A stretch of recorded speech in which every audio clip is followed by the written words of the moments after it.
요즘 맛집 많잖아요. 먹방 TV도 많고 무슨 뭐 맛집 탐방도 많고 우리가 음식을 맛을 내려면은 자꾸 음식에 손을 대야 돼. 가공을 자꾸 해. 맛있게 먹는 이런 음식들 이게 전부 다 우리 몸에는 독이 되는 나쁜 음식들입니다. 특히 젓갈류인데 이 염장식품 너무나 짜죠. 그래서 우리나라 위암이 많은 원인 중에 하나도 이 염장식품을 많이 먹어서 그래요. 발암식품이 되는 거죠. 그래서 우리 몸이 석화된다고 볼 수 있습니다. 그리고 대망의 1위 우리 암 환자에 있어서 항암 치료 하잖아요. 그러면 보통 2, 3주에 한 번씩 하잖아요. 오늘 항암 치료하고 3주 또 한다. 오늘 항암제를 쓴 게 3주간 지속되는 게 아니잖아요. 오늘 항암 맞으면 내일쯤 되면 다 빠져나가요. 3주간 계속 항암 작용하는 그러면 우리 몸이 다 죽어요. 그래서 항암은 하루 정도 지속되지만 왜 나머지 20일을 기다리느냐. 같이 손상받은 정상세포가 회복되기를 기다리는 거예요. 그래서 이게 항암제 문제. 그럼 예를 들어 볼게요. 오늘 항암제를 해서 내 몸에 있는 암세포를 1억 마리를 죽였어. 근데 20일 동안 마음대로 살았어. 암이 좋아하는 음식 먹고 뭐 이랬어. 그러면 10억 마리가 자라는데 그럼 항암은 왜 하나 이거죠. 의미가 없는 거죠. 그래서 항암을 도움을 받아서 나머지 20일은 최소한 암이 더 자라지 않거나 더 열심히 노력을 해서 항암이 하루 죽인 것만큼 20일 동안 죽이면 2배 효과가 나타나겠죠. 또 우리 병원 오시는 환자분들한테 이야기해요. 지방에서 많이 오니까 일주일에 한두 번밖에 못 오세요. 그러면 2-3시간 치료하고 간다. 그러면 우리 병원에서 좋은 약을 넣어줘. 혈관에다가. 그러면 뭐예요? 또 집에 가면 또 다 없어지잖아요. 24시간 360일 주사 꽂고 있을 수는 없잖아요. 그래서 제가 하는 말이 24시간 당신의 몸을 지배하는 거는 음식이에요. 먹고 소화되면 또 먹고 또 먹고 또 먹고 하니까 24시간 돌아가는데 이 음식을 어떻게 먹느냐가 결정적이다. 건강에도 결정적이고 병을 치료하는 데 결정적이라고 저는 항상 강조하기 때문에 그래서 우리 병원 전부 다 대부분이 이제 거순요법 하러 와요. 식이요법 하러 와요. 그럼 제가 이제 식이 처방해 드리는 거죠. 흰쌀밥 얼마나 맛있어요. 흰쌀밥 팍 연기날 때 계란이나 김 넣어서 먹으면 얼마나 맛있어요. 그렇게 먹고 당하면 재보고 먹기 전 먹고 나서 현미 밥 먹고 재보세요. 바로 차이가 납니다. 먹고 나서 혈당이 피크 올라갔다. 당뇨 환자는 큰일 났네. 암 환자는 뭐예요? 혈당 피크 올라가면 암 배 터지게 먹었네. 이렇게 생각하시면 돼요. 반찬도 마찬가지죠. 효과 좋다는 게 아니라 밥도 흰쌀밥과 현미를 먹을 때 차이를 느껴보라는 얘기고 반찬도 마찬가지예요. 예를 들어서 나물 들기름에다 이렇게 해서 먹었을 때 하고 그 양념 많이 한 정말 맛있는 거 먹었을 때 하고 혈당 재보세요. 확 차이 납니다. 요즘 맛집 많잖아요. 먹방 TV도 많고 무슨 뭐 맛집 탐방도 많고 우리가 음식을 맛을 내려면은 자꾸 음식에 손을 대야 돼. 가공을 자꾸 해. 자꾸 요리 가공을 하는 거예요. 맛집으로 소문나서 장사가 잘 되려면 맛집을 찾아갈 때 기대하는 게 있잖아. 아 오늘 정말 맛있는 거 먹고 영원히 행복해야 되겠어. 이런 사람들이 딱 맞아떨어지는 게 뭐냐면 가공을 많이 해야 되겠죠. 가공할 때 뭐가 들어가야 되냐면 소금이 들어가야 돼. 소금을 넣어야지 맛이 나요. 두 번째는 동물성 오일과 동물성 단백질이 들어가야 맛이 나요. 거기다가 식분 첨가물과 조미료를 넣어야 맛이 나요. 이런 것들이 다 나쁜 거죠. 그럼 좋은 건 뭐냐? 저도 이제 가끔 한 달에 한두 번씩 사람들 만나고 저녁 식사 하잖아요. 아침에는 녹주, 유산균 영양제만 먹고 출근하고 점심에는 겉은 샐러드 도시락 사와서 진료소에서 먹고 저녁은 아직까지는 진단받은 병이 없어요. 그래서 저녁은 집에 가서 한식 간단하게 먹습니다. 근데 한 달에 한 번씩 이제 사람들 만나서 먹으면 지금 제가 만나는 사람들도 옛날에는 막 삼겹살 먹고 막 이런 거 좋아했는데 지금 이제 다 나이가 있으니까 건강식 하러 다니세요. 주로 샤브샤브집을 간다.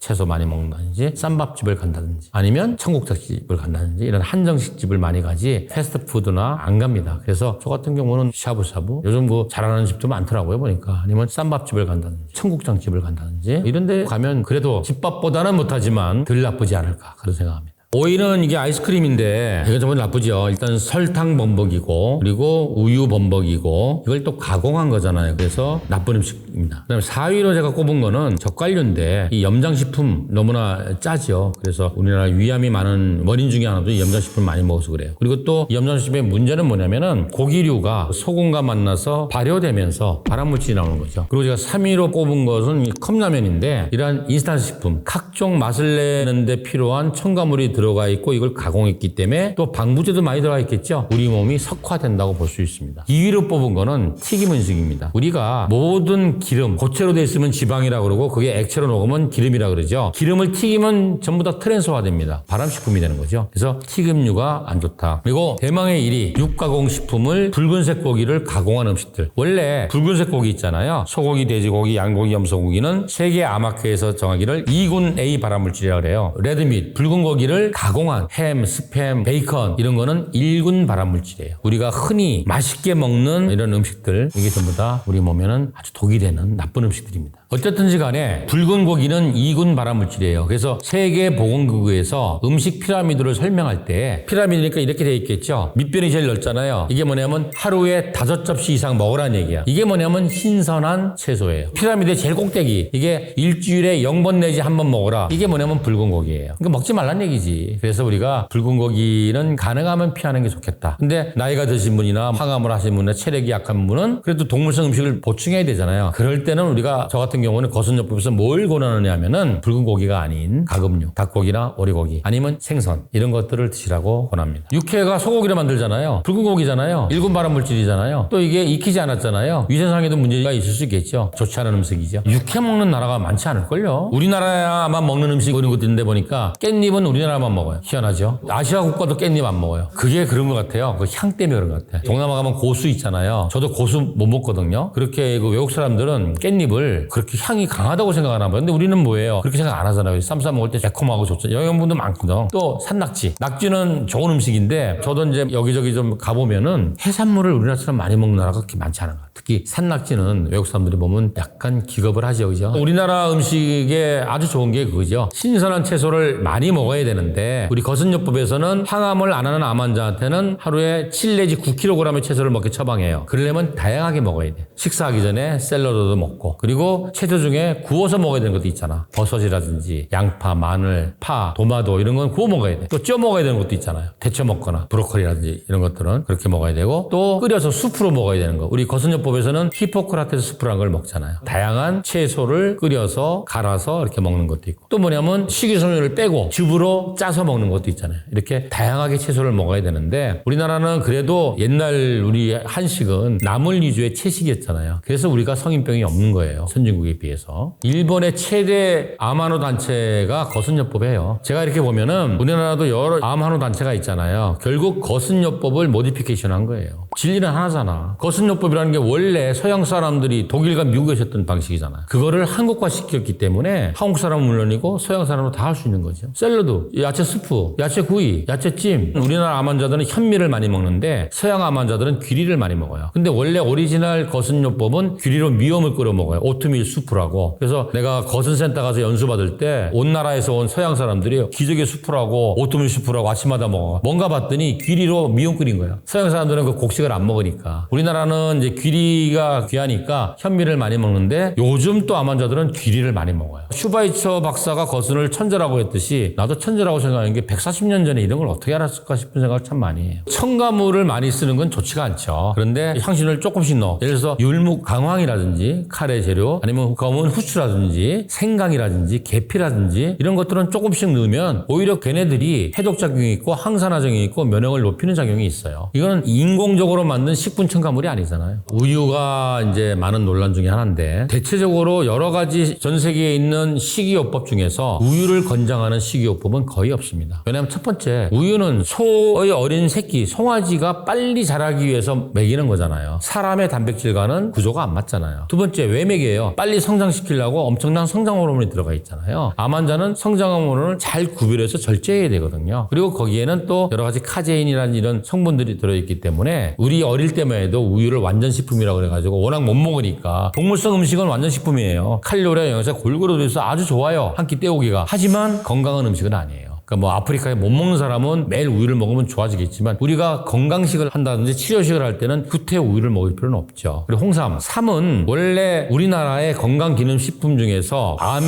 대해서 효능을 개별 인증한 거는 홍삼밖에 없어요. 근데 문제는 뭐냐면 진짜 암 환자들이 홍삼을 집에서 쪄먹는 사람들이 있어요. 그거 굉장히 써요. 삶 속에 있는 항암 성분이 굉장히 강력하거든요. 이거는 뭐 논문이 많습니다. 암 환자한테 좋은데 시중에 파는 홍삼은 굉장히 맛있잖아요. 그거 왜 그렇겠어요? 맛있는 첨가물을 많이 넣은 거예요. 그래서 삼은 암 환자한테 좋다고 많은 논문이 증명하고 있어요. 집에서 정말 건강하게 쪄서 홍삼을 만들어 먹으면 되는데 시중에 파는 것들은 첨가물을 많이 넣어서 두유도 마찬가지잖아요. 우유가 아닌 두유는 식물성 콩으로 만든 거잖아요. 그래서 우리 몸에 좋은데 암 환자들 집에 두유 제조기 다 있어요. 두유나 콩물 만들어 먹어요. 근데 시중에 파는 대부분의 두유들은 뭐예요? 맛있잖아요. 원래 콩물은 비릿해야 돼요. 맛이 없어요. 맛을 내기 위해서 첨가물이 들어가기 때문에 그게 문제다.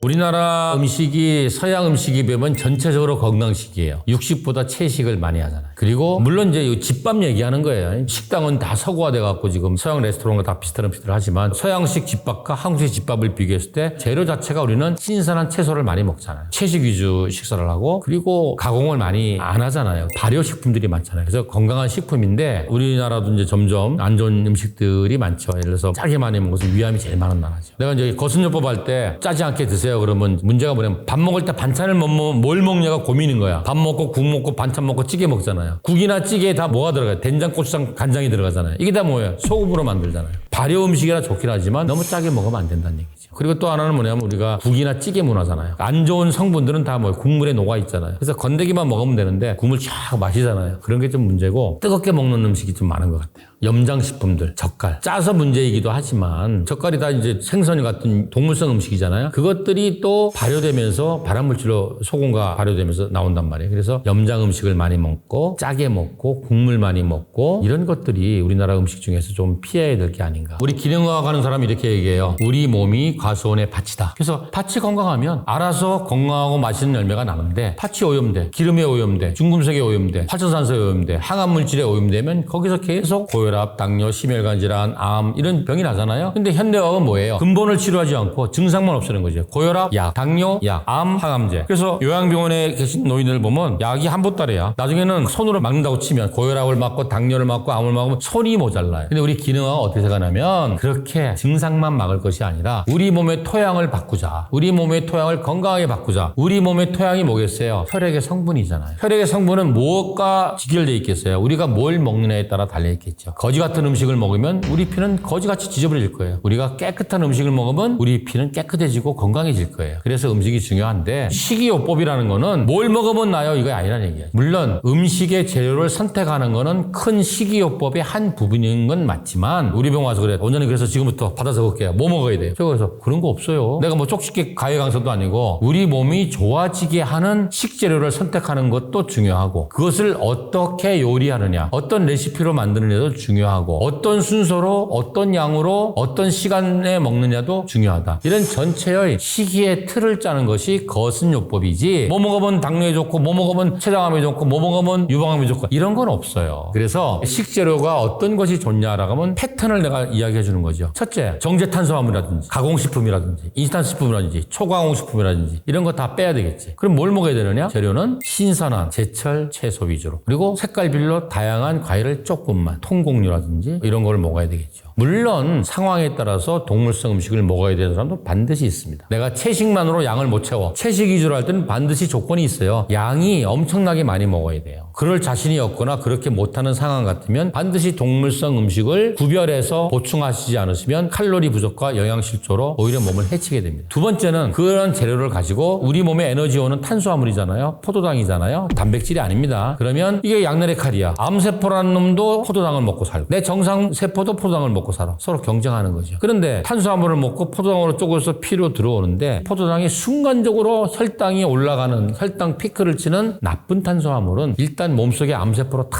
가서 암세포를 뱉어지게 먹은 다음에 그 남은 걸 전선세포가 먹게 돼. 그게 나쁜 거지. 그래서 혈당 피크가 없는 좋은 착한 탄수화물을 먹자. 먹는 방법이 순서가 있는 거예요. 그래서 우리가 서양식이 맞아요. 밥 먹을 때 항상 샐러드 먼저 먹고 그리고 과일 조금 먹고 그리고 단백질 먹고 그 다음에 이제 탄수화물. 한국인이니까 뭐예요? 밥을 먹어야겠죠. 밥도 뭐예요? 백면 먹으면 안 되겠죠? 현미나 귀리 이런 거 먹어야 되겠죠? 암 환자가 아니다. 심장 때문에 비만 때문에 이런 사람은 작곡 먹어도 되겠죠. 그리고 이제 디저트 비슷하게 견과류를 먹는 이런 순서대로 무조건 100% 씹어서 저는 원래부터 어릴 때 학교 다닐 때부터 보통 점심시간에 한 40분 밥 먹어요. 지금도 저는 진료실에 도시락 거슨 도시락 싸갖고 와서 먹거든요. 보통 1시간 정도 먹습니다. 천천히 오래 씹고 이런 순서대로 먹고 이렇게 요리하고 그리고 세 번째 원칙은 뭐냐면 전체식을 하라는 얘기예요. 채소를 먹으면 줄기만 먹지 말고 뿌리만 먹지 말고 잎만 먹지 말고 다 먹어라. 그리고 과일을 먹게 되면 껍질째 먹어라. 껍질에 중요한 식이섬유나 영양분이 다 들어있잖아. 그리고 곡류도 통곡류를 먹으라니 깎은 백미가 아니라 안 깎은 현미를 먹으라니. 이런 식으로 재료는 신선한 채소 위주로 먹는 순서는 레시피는 이렇게 먹고 그 다음에 전체식을 하고 이렇게 식사를 하는 패러다임을 짜주는 것을 거슴요법이라고 한다. 우리나라 의학회 모든 17곳에서 저탄고지 다 반대해요. 모든 학회에서 반대해요. 그래서 지금 저탄고지 한 7, 8년 전에 막 붐을 일었어요. 지금 뭐 맛이 갔어요. 그는 뚱뚱한 사람의 살 뺄 때 초기에 자신감을 얻기 위해서 하면 돼. 해봐야 오래 할 수가 없어. 일단 니글거려서 할 수가 없어. 소화가 안 되고. 그리고 뭐예요? 살은 빠지지만 몸은 골병드는 거지. 저염식은 좋은 거지. 무염식을 하면 안 되고 저염식을 오해하는데 무염식과 저염식은 다른 겁니다. 우리 몸에는 모든 영양소가 아주 적절한 옵티멀 레인지로 피 속에 있어야지만 우리가 건강하게 대사할 수 있어요. 그 영양소 중에서도 미네랄, 그 중에서도 나트륨과 칼륨은 혈액 속에 정말 정확하게 있지 않으면 조금만 많거나 조금만 부족해도 우리 생명이 위험해요. 그렇기 때문에 소금이 옛날에 얼마나 비쌌어요. 소금을 안 먹으면 동물이나 사람이나 다 죽습니다. 근데 우리가 저염식을 하자는 얘기는 무염식을 하자는 얘기가 아니에요. 소금을 안 먹으면 우리는 죽어요. 단지 무슨 말이냐, 음식의 맛을 내기 위해서 소금을 더 쳐서 요리하지 말라는 얘기예요.